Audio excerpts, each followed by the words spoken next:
हम करेंगे हर मजलूम की हिमायत। बिस्मिल्लाहिर्रहमानिर्रहीम। अस्सलाम वालेकुम। मैं हूं हुरैन फातिमा और आप देख रहे हैं हिमायती न्यूज HD चैनल। नजर डालते हैं आज की अहम खबरों पर। गुज़श्ता रोज चोटियारियों थाने की हदूद में जनीजो बिरादरी पे फायरिंग से 3 अफराद हलाक, 2 दर्जन से जायद जख्मी।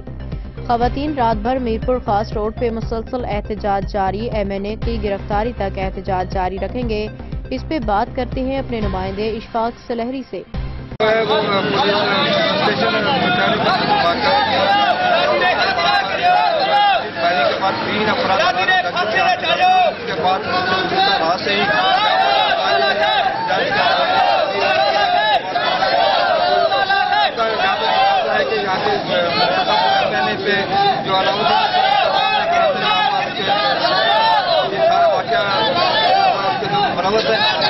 जब तक मैंने अलाउद्दीन होने के साथ ही जिसको इन्होंने नामजद के गिरफ्तार नहीं किया जाएगा उनका किया जाएगा।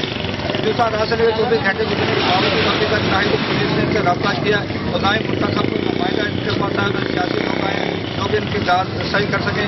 और बड़ी तादाद में खवातीन मर्द और औरतें जो है सारी रात यहाँ पे शदीद सर्दी में मौजूद हैं और शदीद एहतजाज किया जा रहा है। जबकि लाशों को रखकर यहाँ पर एहतजाज का सिलसिला जारी है। इसका मुतालबा है कि अगर फौरी तौर पर नामजद मुसलमान को गिरफ्तार न किया गया तो इनका जो धरना जो है यहाँ से उठकर हाईवे पे चला जाएगा। और इस वक्त पुलिस जो है वो किसी भी तरह से इनके साथ ताउन करने को तैयार नहीं थी।